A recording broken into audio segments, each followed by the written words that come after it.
4 days after our wedding, I was sitting in my office, reviewing a major case file when my phone buzzed. It was a message from my wife, Emma. "My mom wants you to come for dinner tonight."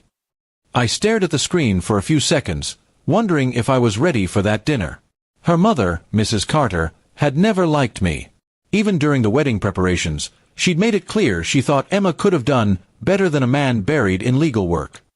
That evening, I drove to their family house, a grand white mansion that looked more like a museum than a home. When I entered, Mrs. Carter greeted me with a cold smile, her eyes sharp as ever. "So, Mr. Law Firm's CEO finally joins us," she said sarcastically, shaking my hand without warmth. Emma gave me a nervous smile, silently asking me to stay calm. I decided to let it go, at least for her sake. We sat down for dinner, but the atmosphere was thick with tension. Every time I spoke, Mrs. Carter found a way to twist my words. When I mentioned a recent case I won, she commented, "You lawyers think you're above everyone, don't you?" Her husband tried to ease the situation, but she dominated the table like a judge ready to deliver a sentence. Emma's eyes darted between us, silently pleading for peace. After dinner, Mrs. Carter invited me to her study. I followed, expecting another round of veiled insults, but what she said next caught me off guard. "I know who you are, Daniel," she began. "You're the man who fired my brother 2 years ago." I suddenly remembered, a senior partner I dismissed from the firm for unethical behavior. That was her brother. The connection hit me like a punch. "So this dinner," I said quietly, "was never about family." She smirked. "You're clever, I'll give you that. You destroyed my brother's career. Do you think I'd let my daughter live happily with a man who did that?" I clenched my fists, trying to stay composed. "Your brother committed fraud, Mrs. Carter. I only did my job." But she only smiled wider, saying, "We'll see if Emma still feels the same once she learns everything about you." That night, Emma barely spoke to me on the drive home. I could tell her mother had already begun poisoning her thoughts. By the next morning, Emma was distant, avoiding my gaze, her phone lighting up with constant messages from her mother. I tried to explain the situation, but the seeds of doubt had been planted deep. "Why didn't you tell me you fired her brother?" she asked. "Because I didn't know he was related to you," I replied calmly, but my words didn't seem to reach her. Days passed like that, cold silences, short conversations, and walls building between us. Finally, I decided to act. I invited Emma to visit my office, where I showed her the file from 2 years ago, her uncle's fraud case.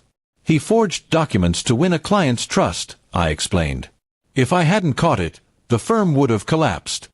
Emma read the papers silently, tears forming in her eyes. "I believe you," she whispered at last, "but Mom will never accept this." Later that week, I received an unexpected call from Mrs. Carter.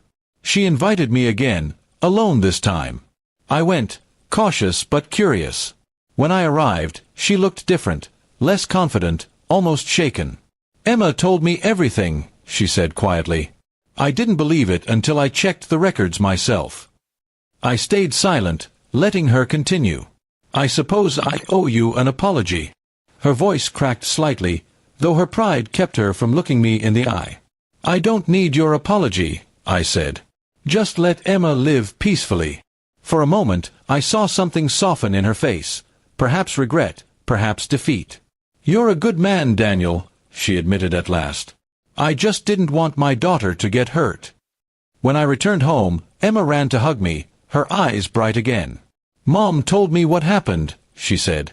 "I'm so sorry for doubting you." I held her close, realizing how fragile trust can be when others try to break it. The storm had finally passed, but it left lessons behind that neither of us would forget. Weeks later, Mrs. Carter visited us for dinner, this time at our home. She brought a small box as a peace offering, inside which was a pen engraved with my initials. "A lawyer should have a good pen," she said with a faint smile. I accepted it, and though things were still tense, there was hope for rebuilding something close to family. Months went by, and the shadows of that early misunderstanding faded. My relationship with Emma grew stronger, built now on truth and resilience. Her mother never fully warmed up to me, but she stopped interfering. Sometimes that's all the victory one needs, to protect the peace in their own home. Looking back, I realized that dinner wasn't a trap, it was a test. A test of patience, love, and integrity. And though it nearly broke us apart, it also showed Emma who I truly was, not the man her mother painted, but the one who stood firm even under fire. In the end, that was enough.